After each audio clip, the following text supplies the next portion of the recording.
ኣብ ዝተፈላለዩ ኩርናዓት ዓለም ብምዃን እትከታተሉና ዘለኹም ክቡራትን ክቡራንን ንሎሚ መወዳእታ ታሕሳስ ዘዳለናዮም ዜናታት ከም ስዕብ ክንዕርበልኩም ኢና። ብቐዳምነት ዓበይቲ ነጥብታት ዝመጽእ ዓመት ኣብ ወደብ ዓሰብ በዓል ልደት ክነኽብር ኢና ክብሉ ሓደ ላዕለዋይ በዓል ስልጣን ብልጽግና ተዛሪቦም። ቅድሚ 2 ዓመት እውን ሓደ መራሒ ክልል ኦሮምያ በዓል ኢሬቻ ኣብ ቀይሕ ባሕሪ ክነኽብር ኢና ምባሎም ዝዝከር እዩ። ዝርዝሩ ክነስምዐኩም ኢና።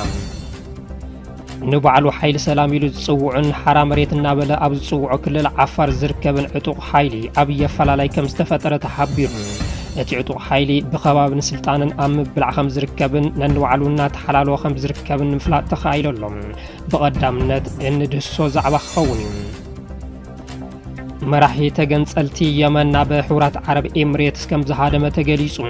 ብስዑድ ዓረብ ዝድገፍ ሕጋዊ መንግስቲ የመን ሙሉእ ብምሉእ ንየመን ምቁጻሩ ተፈሊጦሎም። ዋንነታ ናይ ሕቡራት ዓረብ ኤምሬትስ ዝኾነት ነፋሪት ጽዕነት ኣብ ፑንትላንድ ወደብ ቦሳሶ ከም ዝዓረፈት ተፈሊጡ። ብኻልእ ዜና ካብ ባህር ዳር ናብ ሱዳን ዝጓዓዝ ዝነበረ ኣጽዋር ብዕጡቓት ተቓጺሉ ተባሂሉ። ሕዚ ናብ ዝርዝሮም ክንሰግር። ንባዕሉ ሓይሊ ሰላም ኢሉ ዝጽውዑን ሓራ መሬት እናበለ ኣብ ዝጽውዖ ክልል ዓፋር ዝርከብን ዕጡቕ ሓይሊ ዓብዪ ኣፈላላይ ከም ዝፈጠረ ተሓቢሩ። እቲ ዕጡቕ ሓይሊ ብኸባብን ስልጣንን ኣብ ምብላዕ ከም ዝርከብን ነንባዕሉ እናተሓላለወ ከም ዝነብርን ንምፍላጥ ተኻኢሎሎም። ኣብቲ ዕጡቕ ሓይሊ ዝርከቡ ፍልፍላት ከም ዝገለጽዎ እቲ ዲሞክራስን ፍትሕን ስኢነ ኢሉ ኣብ ትግራይ ሰላምን ነጻነትን ከስፍን እየ ኢሉ ዕጥቂ ሓዚሉ ናብ ክልል ዓፋር ዝኸደ ሓይሊ ሕዚ ንባዕሉ ፍትሕን ዲሞክራሲ ስኢኑ ይባላዕ ኣሎ ይብሉ። መሰረታዊ ኣፈላላይ እቲ ሓይሊ ስልጣን ረብሓኒ ዝብሉቶም ፍልፍላት ነዚ መፈጸም ድማ ከባብን ቅርበትን ከም ዝጥቀሙ ይሕብሩ። እቲ መሰረታዊ ጸገም ካብ እቶም ንባዕሎም መራሕቲ ኢና ዝብሉ ኣካላት ከም ዝፍልፍል ብምግላጽ ሕግን ኣሰራርሓን ዘይኽተሉ ከም ድልየቶም ክእዝዙ ዝፍትኑ ካብ መፈለምታት ዝነበረ ዕላማ ንውልቀ ረብሕኦም ዝጫወዩን ከም ዝኾኑ ይገልጹ። ብርግጽ ብርኪ ዝበሉ ተጋደልቲ እቲ ዕላማ ተጨዊኡ ብምባል ናብ መቐለ ምምላሶም ዝፍለጥ ኮይኑ እንተኾነ ከምቲ ሕዚ ኣብ ውሽጢ እቲ ዕጡቕ ሓይሊ ተፈጢሩ ዘሎ ኣፈላላይ ከም ዘይነበረ ዝሕብሩ እቶም ፍልፍላት እቶም መራሕቲ ኢና ዝብሉ ኣብ አዲስ አበባን ሰመራን ከም ድላዮም እናነበሩ እቲ ታራዕጡቕ ግና ፍቓዶ ሃረርን ቁርን ኮረንሾን እናበልዐ ይነብር ኣሎ ይብሉ። እዚ ከይኣክል ብኸባብን ዘመድ ኣዝማድን ስልጣንን ሓላፍነትን ከም ዝወሃብ ብምግላጽ ህዝቢ ትግራይ ካብቲ ንባዕሉ ኮርን ልዕሊኡን ኢሉ ዝሰየመ ኣመራርሓ ነፃ ንምውፃእ እኳ ናብ ዓፋር እንትወፁ ዝኾነ ዓይነት ልእኽቶ ከይፈጸሙ ሓደ ዓመት ከም ዝመልኦም ይዛረቡ። እቲ ሓይሊ በዚ ከም ዝተሰላቸወን እቲ ፈለማ ሒዝዎ ዝነበረ ልኡኽ ንጎኒ ተገዲፉ ተለኣኸ ስርዓት ብልጽግና ንክኸውን ብዙሕ ርሕቀት ከም ዝተኸየደ ብምግላጽ እዚ ድማ ብጸቕጢቶም መራሕቲ ኢና ዝብሉ ይፍጸም ከም ዘሎ ቅሬትኦም ይገልጹ። እኒ ጀነራል ገብረእግዚአብሔር በየነ ወዳን ጥሩ በርሀ በራኽን ጀነራል ዘውዱ ኪሮስን ብብልጽግና ዝወሃቦም ልኡኽ ንምፍጻም ካብቲ ዕጡቕ ናብ ማእኸል መሰልጥኒ ብርሸለቆ ከም ዝለኣኹን ምስ ሰራዊት ኢትዮጵያ ንምጽንባር ከም ዝተስማዕምዑን ብምሕባር ምስ ኤርትራ ኩናት እንተተጀሚሩ እውን ንኽስለፉ እቶም መራሕቲ ከም ዝተስማዕምዑ ሓቢሮም እዮም። ካብዚ ብተወሳኺ ናብ ምዕራብ ትግራይ ብምእታው ምስቲ ንባዕሉ ዋርድያ ተከዘ ኢሉ ዝጽውዕ ንምዕራብ ትግራይ ወሪሩ ዝርከብ ዕጡቕ ሓይሊ ደመቀ ዘውዱ ብምዃን ጸጥታን ሰላምን ንኽኸብር እንወደን ጡር ከም ዝተስማዕምዑ እዚ ድማ ብእንጌታቸው ረዳ ዝወረደ መምርሒ ከም ዝኾነን ዝገልጹ እቶም ፍልፍላት እዚ ኮነ ተባሂሉ ተጋሩንን ባዕሎም ንምትኻዝ ዝተፈሓሰ ውዲቲ ዝብሉ ኣባላት እቲ ዕጡቕ ምፍራሕን ምግላልን ይወጽሖም ከም ዘሎ ሓቢሮም። ኣብቲ ዕጡቕ ሓይሊ ዝለዓለ ኢድ ኣታውነት ፖለቲከኛታት ከም ዝርከብ ካብዚኦም ድማ ጀነራል ጻድቃን ገብረትንሳኤ ሓደ ከም ዝኾነ ብምግላጽ እዚ እውን እቲ ሓይሊ ብመናእሰይ ንኸይምራሕ ዓብዪ ዕንቅፋት የጋጥሞ ከም ዘሎ ንምርዳእ ተኻኢሎሎም። መስራቲ እቲ ዕጡቕ ሓይሊ ከም ዝኾነ ዝዛረብን ኣብዚ ቀረባ እዋን ሓላፊ ኮሙኒኬሽን ኮይኑ ከም ዝተሸመ ዝንገረሉን ተስፋይ ንጉስ ወይ ድማ ተስፋይ ራያ ኣብቲ ዕጡቕ ሓይሊ ዝተፈጠረ ኣፈላላይ ብማሕበራዊ ሚድያ ወስከብሎም ፍታኑ ዝዝከር እዩ።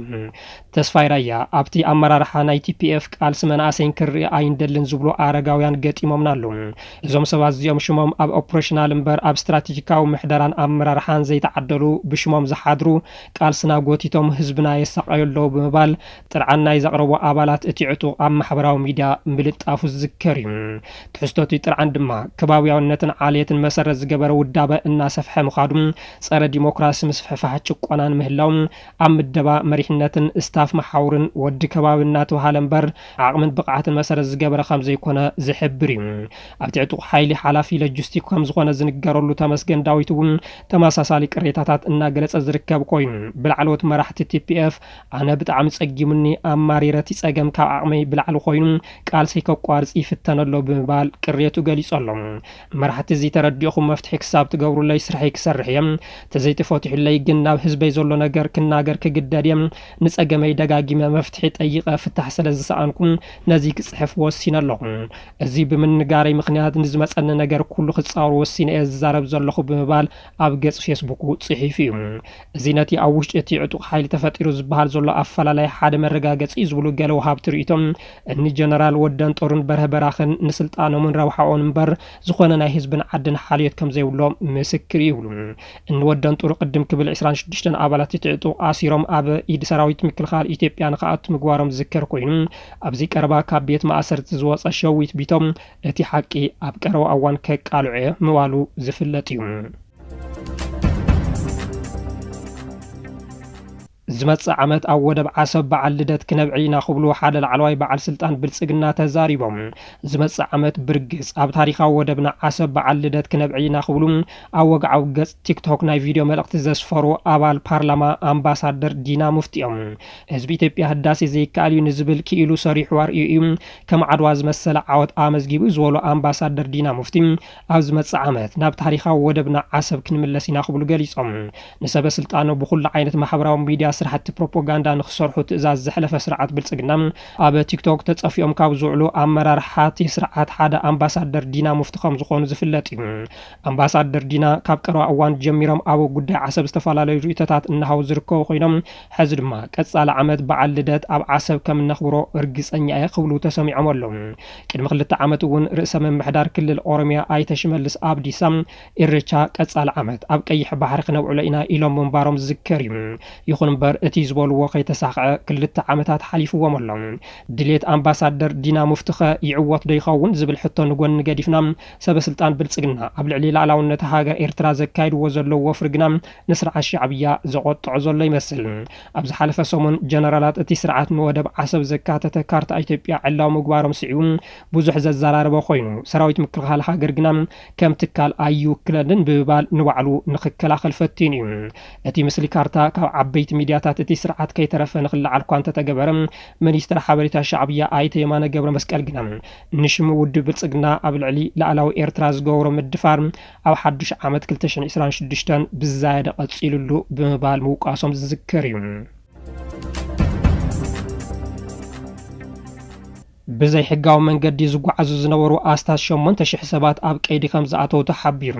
ኮሚሽን ፖሊስ ክልል ዓፋር ኣብ ዝሓለፉ 6 ወርሒ ጥራሕ ብዘይ ሕጋውያን ደላሎ ተታሊሎም ብዝተፈላለዩ መስመራት ዝጓዓዙ ዝነበሩ ልዕሊ 7900 ዜጋታት ኣብ ቀይዲ ከም ዝኣተው ፍሊጡ ብመሰረተ ሓበሬታት ኮሚሽን ብዘይካቲ ስሩዕ ናይ ጸጥታ ስራሕ ኣብ ናቁጣታት መተሓላለፊ መስመራት በዝ ሓይሊ ሰብ ብምድብ ቀጻልነት ዘለዎ ክትትል ይገብር ከም ዘሎ ብምሕባር እቶም ዝተተሓዙ ዜጋታት ብናይ ባዕሉ ወጻእታትን መጓዓዝያን ኮሚሽን ፖሊስ ክልል ዓፋርን ብዓጀባ ቢሉ ናብ ዓዶም ንኽምለሱ ከም ዝገበሮም ገሊጹ እቶም ክጓዓዙ ዝተተሓዙ መናእሰይ ካብ ኮምቦልቻ ኣላማጣ መቐለ ከምሴ ኣዳማን ሃረርጌን ዝመጹን ብዘይ ሕጋዊ መንገዲ ዶብ ንኽሰግሩ ዝፈተኑን ከም ዝኾኑ ብምሕባር ይኹን እምበር መበገሲ ገበን ዘይሕጋዊ ዝውውር ደቂ ሰባት ካብ ክልል ዓፋር ወጻኢ ብምዃኑ ንስራሕቲ ቁፅጥር ዓብዪ ብድሆ ከም ዝኾነ እቲ ኮሚሽን ኣፍሊጡ ዝበዝሑ ተጓዓዝቲ ካብ ጎረባብቲ ክልላት ማለት እውን ካብ ክልል ኣምሓራ ትግራይን ኦሮሚያን ስለ ዝመጹ እቶም ደላሎ ድማ ኣብዞም ከባቢታት ዝንቀሳቀሱ ስለ ዝኾኑ እቲ ገበን ካብ ፍልፍሉ ንምድራቅ ኣጸጋሚ ኮይኑ ከም ዘሎ ድማ ሓቢሩ ኣሎ ቅድሚ 2 መዓልቲ ኣብ ክልል ዓፋር ኣብ ኣደባባይ ከተማ ሰመራ ብዘጋጥመ ሓደጋ ብተጎታቲ መኪና ይጓዓዙ ካብ ዝነበሩ ኣስታት 100 ዘይሕጋውያን ስደተኛታት እቶም 22 ክመቱን ከለው 35 ድማ ብከቢድ ኣካላዊ ጉድኣት ከም ዝወጽሖም ዝፍለጥ እዩ ብፍላይ ኣብ ክልል ትግራይ ብዘሎ ስእነት ስራሕን ፖለቲካዊ ዘይምርጋዕን ብርኪ ዝበሉ መናእሰይ ንዓዶም ርሓሪሖም ናብ ስደት ይምርሑ ከም ዘለው ዝግለጽ ኮይኑ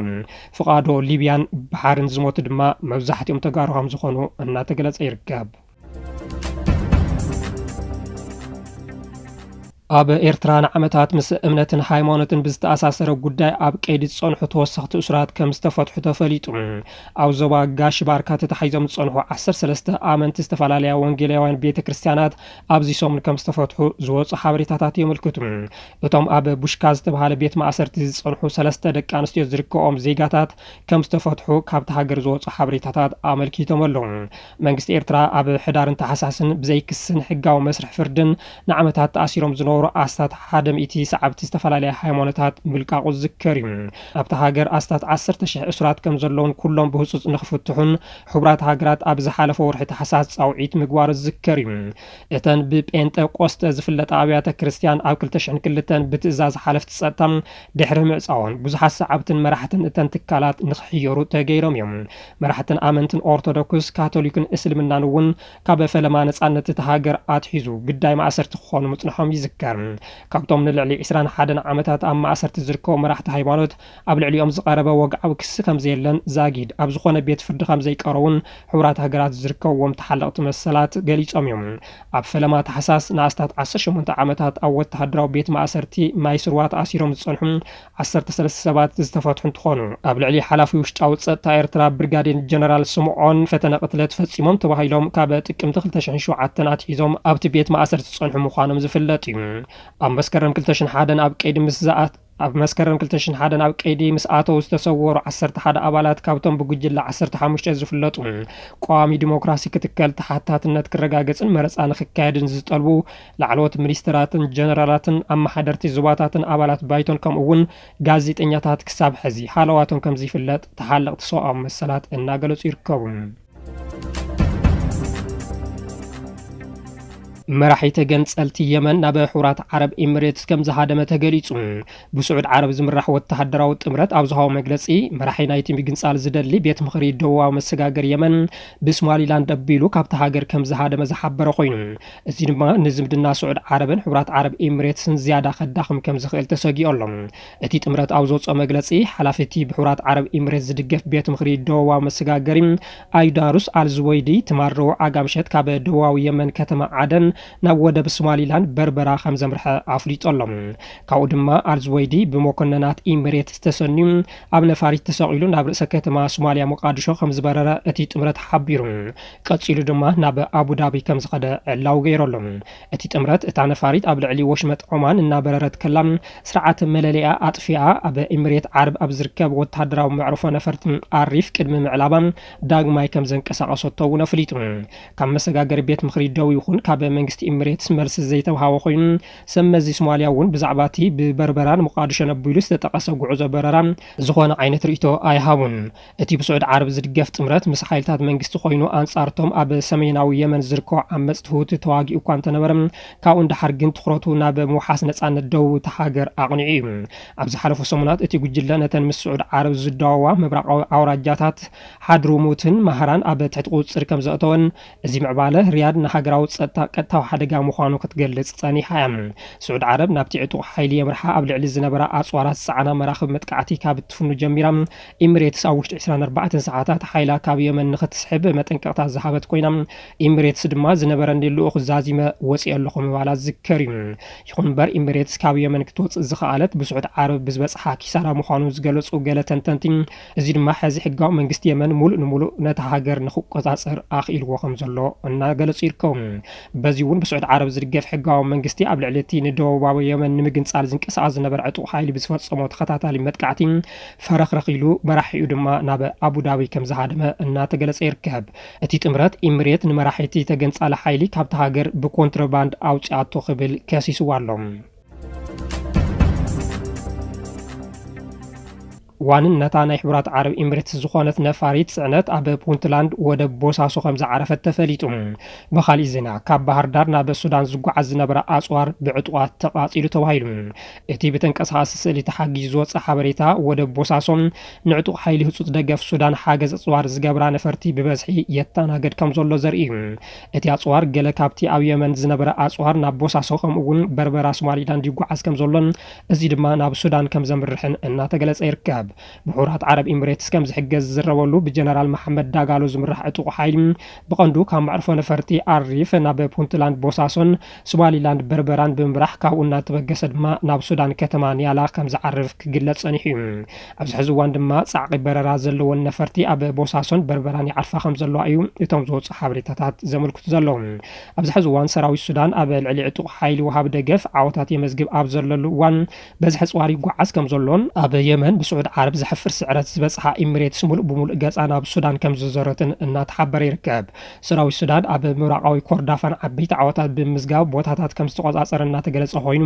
ኣብ ኢትዮጵያ ማእኸል መሰልጠኒ ቤንሻንጉል ጉሙዝ ዝስልጥን ዘሎ ሓይሊ ዳጋሎ ክበጽሖን ዝኽእል መጥቃዕትን ምክፋል ድማ በዝሒ ዘለዎ ሰራዊት ናብ ጸሊም ኣባይ የጓዓዝ ከም ዘሎ እናተገለጸ ይርከብ። ኣብዚ ሰሙን ድማ ዋንነታ ናይ ኤሚሬትስ ከም ዝኾነ ዝተነገረላ ሰብ ኣልቦ ነፈሪት ወይ ድማ ድሮን በሰራዊት ሱዳን ተወቂዓ ሙዳቃ እናተገለጸ እዩ።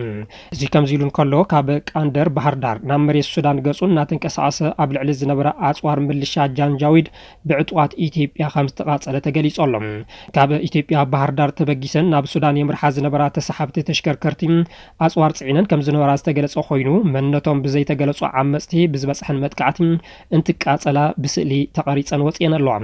ነቲ ብመሐመድ ዳጋሎ ዝምራሕ ዕጡቕ ሓይሊ ከም ዝድግፍ ዝንገረሉ መንግስቲ ኢትዮጵያ ብኤሚሬትስ ዝምወል ኣብ ክልል ቤንሻንጉል ማእኸል መሰልጠኒ ከፊቱ የሰልጥን ከም ዘሎ እናተገለጸ ጸኒሑ እዩ። ኣብ ትግራይ ኣብ መፈለምታ ወርሒ ጥሪ ስራሕቲ ምፍላይ ተሳተፍትን ምእካብ ኣጀንዳን ከም ዝካየድ ሃገራዊ ኮሚሽን ምክክር ኢትዮጵያ ኣፍሊጡ። እዚ ንምዕዋት ኣብዚ ሰሙን ልኡኽ ናብ መቐለ ሊኢኹ ምስ ኣመራርሓ ጊዜያዊ ምምሕዳር ትግራይ ከም ዝተዛተየ ዕላው ገይሮሎም። ዝለዓለ ተቃውሞ ዝገጥሞ ዘሎ ሃገራዊ ኮሚሽን ምክክር ኣብ ክልል ትግራይ መስርሕ ምምክኻር ብእዋኑ ንክፍጸም ኣብቲ ክልል ዘለዉ መዳርግቲ ኣካላት ብሓባር ንክሰርሑ ዝፀዋዕ ኮይኑ ወሃቢ ቃል እቲ ኮሚሽን ኣይተ ጥበቡ ታደሰ ክልል ትግራይ ኣብ ሃገራዊ መስርሕ ንምምክኻር ንምሕዋስ ዝግበር ጻዕሪ ተጠናኺሩ ዝቅጽል ገሊጾም። ኣብዚ ቀረባ እዋን ሓደ ልኡኽ እቲ ኮሚሽን ናብ መቐለ ብምኻድ ምስ ላዕለዎት ኣመራርሓ መዳርግቲ ኣካላትን ጊዜያዊ ምምሕዳር ዘተ ብምክያድ መስርሕ ምምክኻር ኣብቲ ክልል ንምጅማር ኣብ ስምምዕ ከም ዝተበጽሐ እውን ኣፍሊጦም። ጊዜያዊ ምምሕዳር ምስቲ ኮሚሽን ብምትሕባር ሓቋፍነትን ተሳትፎን ንምርጋጽ ይሰርሕ ከም ዘሎ ዝገለጹ እቶም ወሃቢ ቃል እቶም ዝግበሩ ዘለዉ ለዋባታት ናብ ኮሚሽን ቀሪቦም ናብ ተግባር ንምውዓል ጻዕሪ ይግበር ከም ዘሎ እውን ገሊጾም። መስርሕ ምምክኻር ውጽኢታዊ ክገብሩ ዝኽእሉ ኣግባባት ምስ ዝምልከቶም ወገናት ምርዳእ ከም ዘድሊ ብምልኻት ሕብረተሰብ ምምክኻር ከም ዘድሊ ተገዳስነቱ ከም ዝገለጸ እንተኾነ ግን ገና ገለ ቡድህታት ከም ዘለዎ ኣረዲኦም።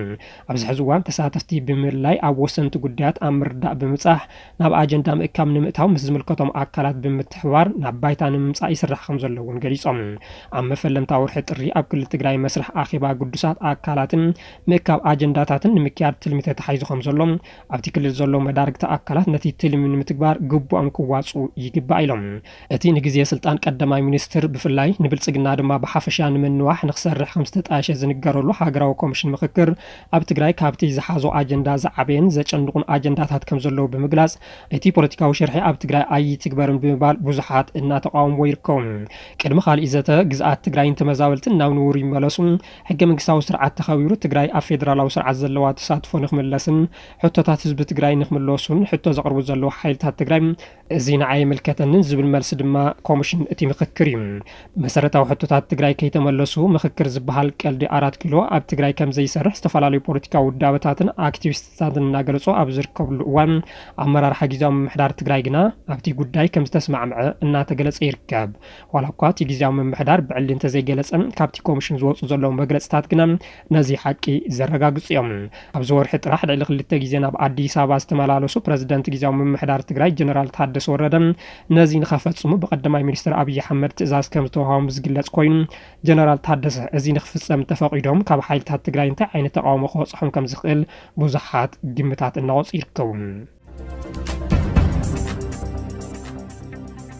ክቡራትን ክቡራንን ንሎሚ ዝሓዝናዮም ዜናታት ነዚኦም ይመስሉ ነይሮም። ስለዝተኸታተልኩምና ብምስጋን ኣብዚ ክንፍለየኩም ሰላም።